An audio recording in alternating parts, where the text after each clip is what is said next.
Olá pessoal, tudo bem? Vamos então dando continuidade às nossas aulas acerca do mundo mágico do direito das famílias. Lembrando que dentro do plano de validade, nós nos encontramos discutindo as chamadas causas suspensivas do casamento. Em outras palavras, aquelas situações em que o sujeito não deve se casar. Não deve se casar. Entretanto, ele pode? Pode. Só que se ele se casar, ele sofrerá o quê? Como consequência, a imposição do regime da separação legal obrigatória. Em outras palavras, os bens não se comunicarão. É o ado, cada um no seu quadrado. Eu disse ado, cada um no seu quadrado. Tudo bem? Em outras palavras, de certa forma, quando nós discutimos as chamadas causas suspensivas, elas nem tangenciam especificamente o plano de validade, mas vamos trabalhar elas justamente aqui para podermos fazer essa diferença entre as chamadas causas de impedimento e causas suspensivas. Bem, dentro dessas causas suspensivas, onde o sujeito não deve se casar, eu trouxe para vocês que as situações aqui desenhadas, as situações aqui ventiladas, elas esboçam sempre uma confusão de natureza patrimonial, como do inciso 1º, que eu já ilustrei, ou até mesmo uma confusão de natureza sanguínea, né, chamado de turbáceo sanguinis. Essa segunda situação, que se encontra então talhada, cunhada, esculpida no inciso 2, é justamente a turbácio sanguinis. Em outras palavras, aquela hipótese onde nós temos um remember, aquela hipótese onde temos a bimbada fatal. Como assim, prof? Não estou entendendo. Vamos então, despacito, vamos então Luiz Fonsi, né? Aí, uma proposta mais leve. Show de bola. Gente, o inciso 2 fala que passados aí 10 meses de 3 situações, a pessoa não deve se casar. Por quê? Porque muitas vezes ela pode estar grávida, então vamos aguardar esses 10 meses. Por isso que é bimbada fatal. Bimbada fatal por quê? 10 meses, tem que aguardar 10 meses, né? Obviamente, dos momentos que a pessoa se tornou viúva. Ou seja, de repente, o que aconteceu? O marido dela, a criatura, conheceu o criador, foi ver a grama nascer por baixo, vestiu o paletó de madeira, deu o último suspiro, fez o desenlace, né? Primeira situação. Segunda situação, aquele remember, ou seja, a dissolução da sociedade conjugal. Estamos falando de separação, estamos falando de divórcio. Ou terceira e última hipótese, do casamento nulo e anulável. Nós tivemos a anulação ou a nulidade desse casamento. E daí a gente aguarda 10 meses para ver se de repente ela tá grávida, se não tá grávida, né? Se tem pão no forninho. É mais ou menos essa a ideia. Que loucura, prof! Só que tem um detalhe, gente. Primeiro detalhe. E notem, eu trouxe uma pergunta para vocês no bloco passado. A pergunta é a seguinte. Gente, ainda que nós tenhamos a imposição legal do regime da separação total de bens, em outras palavras, aquelas 3 situações, casamento com autorização judicial, maiores de 70 anos, ou ainda casamento com causa suspensiva, essas que nós estamos falando. Eu posso modificar o regime de bens? Eu posso mudar o regime de bens? Evitar essa consequência trazida, desenhada no artigo 1641? E eu vou falar para vocês que o quê? Que sim, é possível, desde que não haja prejuízo. Isso está no 1523, parágrafo único, né? Ou seja, se não houver prejuízo, gente, é possível a gente modificar o regime de bens sem nenhum entrave, sem nenhuma crise. Posso dar um exemplo? Exemplo aqui mesmo, né? Desse inciso 2. Aqui o nosso código, ele diz, até por uma questão de precaução, para evitar essa confusão sanguínea, que a pessoa ela aguarde 10 meses contados da viuvez, né? 10 meses contados aí a partir do momento da separação, do divórcio. 10 meses contados da anulação da nulidade. Gente, nós precisamos hoje aguardar 10 meses para saber quem é o pai? Claro que não! É só ir no ratinho, né? O ratinho resolve isso. Tem até a musiquinha, e se for teu, vá fazer DNA para provar que o filho é teu. Em outras palavras, gente, hoje em dia nós temos o exame de DNA. Esse exame de DNA, essa coleta de material genético, meio que flexibiliza esse dispositivo nesse sentido. Em outras palavras, não deve se casar. É o que está na lei. Então, se fizer uma pergunta de uma proposta de teste, vão seguir o que está na lei. Agora, se nós tivermos uma pergunta no cunho dissertativo, vocês pontuarão a flexibilidade, a plasticidade desse artigo, né, diante da nova roupagem científica, que não é nem tão nova assim, que é de meados dos anos 90. Qual que é? De acordo aí, obviamente, com a coleta de material genético, com a realização, com a concreção, a materialização do exame de DNA. Mas, de qualquer forma, não deve se casar para evitar a chamada confusão sanguínea. Vamos para o inciso 3. O inciso 3, ele busca também evitar a chamada confusão patrimonial.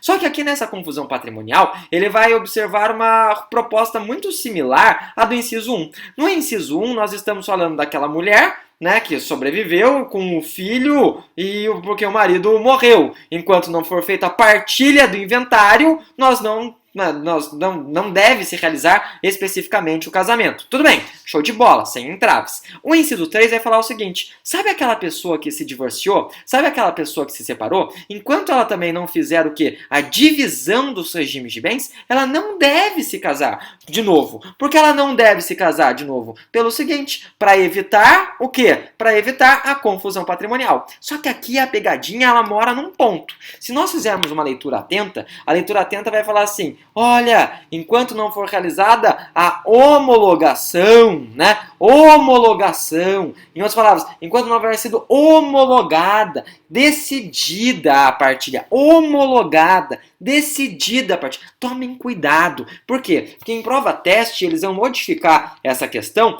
para, ao invés de homologada, se for realizada de maneira efetiva. Quando for feita a efetivação da divisão, é diferente. Homologação, ela precede essa efetivação. Então, tomem cuidado com essa traquinagem, né? Com essa proposta capiroto, maldosa, do tinhoso dos examinadores. Show? Leve, leve. Inciso 4. O inciso 4 fala assim: não deve se casar. Quem que não deve se casar? Gente, não deve se casar o tutor com o tutelado, né? Quando a gente fala de tutor, nós estamos falando de incapacidade, mas incapacidade voltada para menores de 18 anos, né? Ou seja, pessoas incapazes que não têm pais. Não tem pais, tiro, porrada e bomba, prof. Não tem pais, né?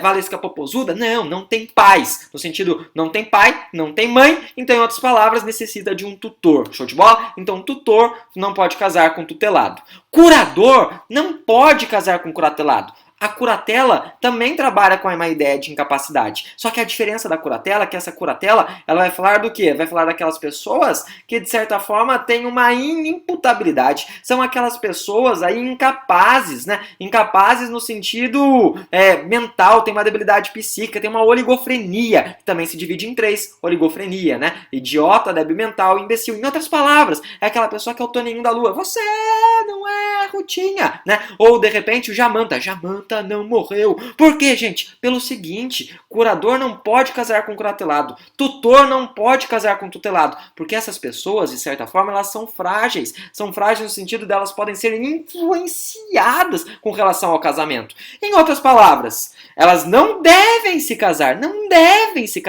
porque elas podem ser influenciadas. Agora, se casar, cada um no seu quadrado, que é do tutor, que é do tutelado, que é curador do curador, que é do curatelado. Só que o código ele é esperto.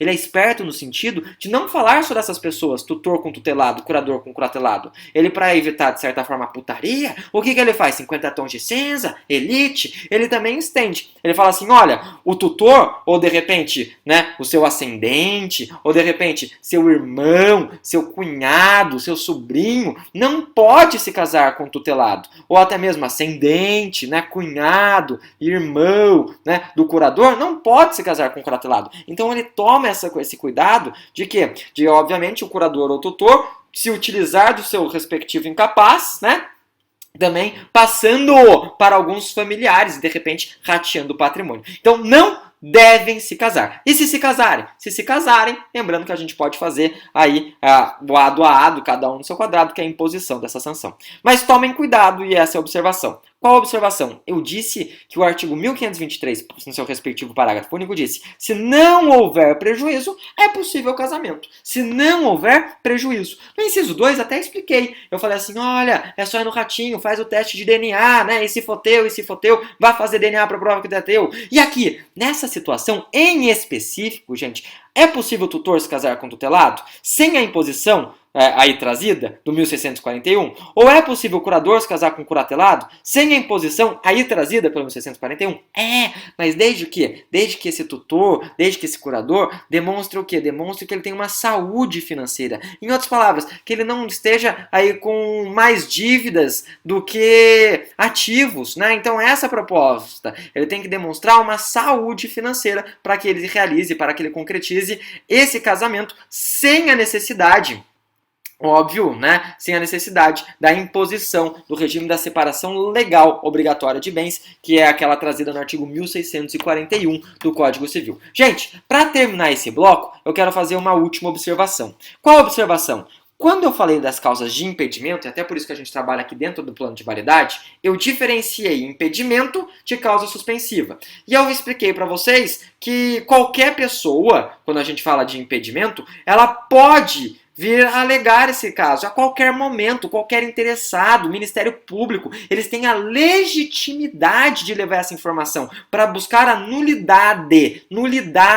do casamento nas causas de impedimento. Aqui a observação é a seguinte, gente, quem tem legitimidade para buscar essas causas suspensivas? Quem tem a legitimidade, de certa forma, então, para, de certa forma, mais especificamente, alegar, levar a imposição do artigo 1641, quando a gente fala de separação legal obrigatória? Aqui, gente, os legitimados, eles estão no rol mais restrito. Aqui, os legitimados, eles estão na verdade, num rol, então, mais diminuído. Quem são os legitimados? Os legitimados aqui, em outras palavras, está no 1524, seriam os parentes dos cônjuges, em linha reta. E a gente pode falar assim, linha reta consanguínea ou afim. Ou até mesmo colaterais. Só que os colaterais aqui, também que sejam consanguíneos e afins, são colaterais de até segundo grau. Colaterais de até segundo grau. Em outras palavras, nós temos uma restrição. Não é qualquer interessado, só os colaterais